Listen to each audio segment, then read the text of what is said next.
मराठा योद्धा मनोज जरांगे पाटील मागच्या 8 दिवसापासून आंतरवाली सराटीमध्ये आमरण उपोषण करतात.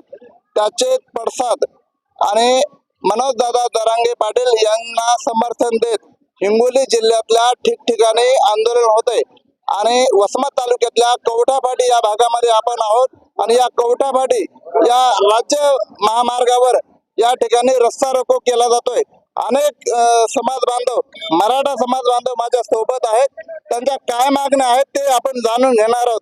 नेमक्या काय मागण्या आहेत? मागच्या 7 ते 8 दिवसापासून मनोज दादा जरांगे हे आमरण उपोषण करतात.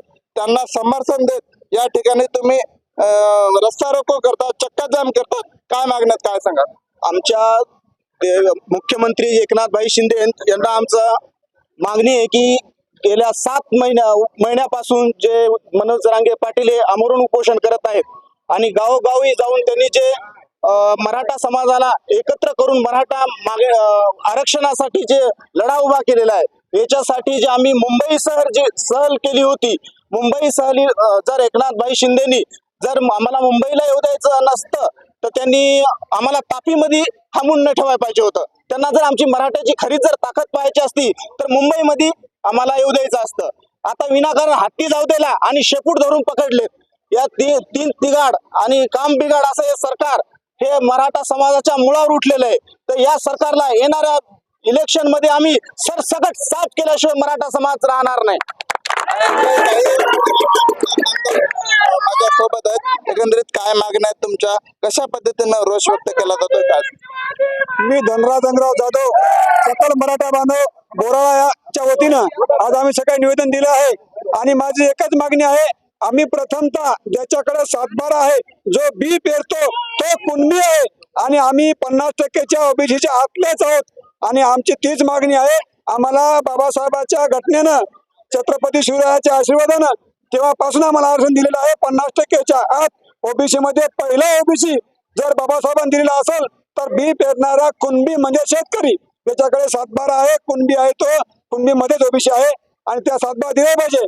आणि आम्ही आता इथून पुढे एकीने भांडू, आम्ही आमच्या वाटल्यास रक्त सांडू. आमच्यावर जी वेळ आली, आमचे मराठी आमदार खासदार निघाले गांडो, त्याच्यामुळे आमच्यावर वेळ आली. आम्ही आता इथून पुढे एकटीने भांडू आणि पूर्ण शासनाच्या लोकांचे आहेत, आमचे जे शासनकर्ते आहेत हे जे आम्हाला आवडतात, छगन भुजबळ, सदावर्ते, आणखी पडळकर, यांची एकाची लायकी नाही.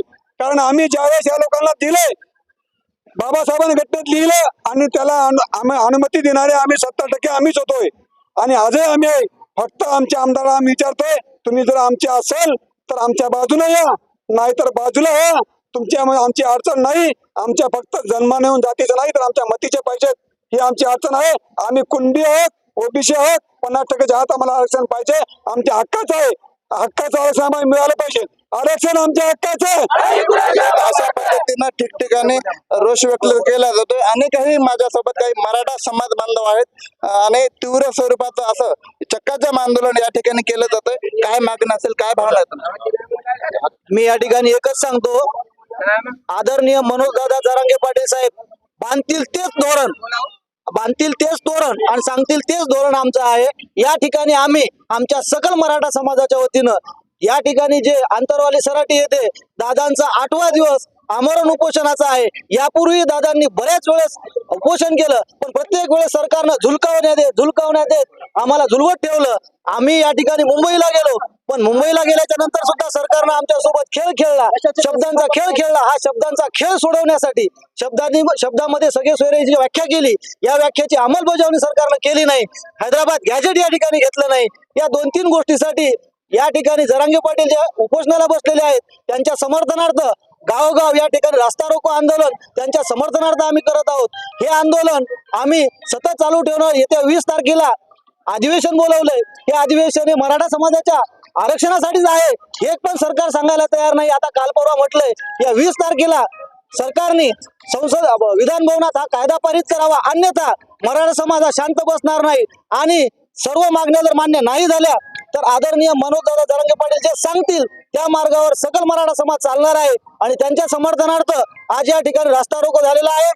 अशा पद्धतीनं तीव्र स्वरूपाच्या भावना या ठिकाणी व्यक्त केल्या जातात. आणि काही समाज बांधव माझ्या सोबत आहेत.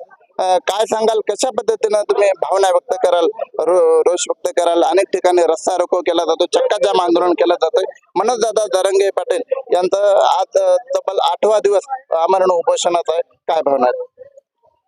खरं तर सर्वप्रथम मनोजदादा जरांगे पाटील यांना समाजाच्या वतीनं आम्ही या ठिकाणी विनंती करतो आहोत की आपण लढणारे माणसं आहोत, लढवया जातीत जन्माला आलेले आहोत आणि आपण लढून आपल्या न्याय हक्काची जी काही मागणी आहे ती मान्य करून घेणार आहोत.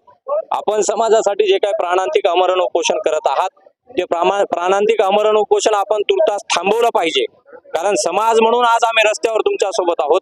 या मागण्या आपण निश्चित मान्य करून घेणार आहोत, परंतु इतिहासाची पुनरावृत्ती आपल्याला करायची नाही. इतिहासामध्ये आपण सिंह गड कमावला होता, परंतु सिंह गमावला होता. आज आपल्याला गडही शाबूत ठेवायचा आहे आणि सिंहही शाबूत ठेवायचा आहे. म्हणून जरांगे पाटलांचा जीव महत्वाचा आहे.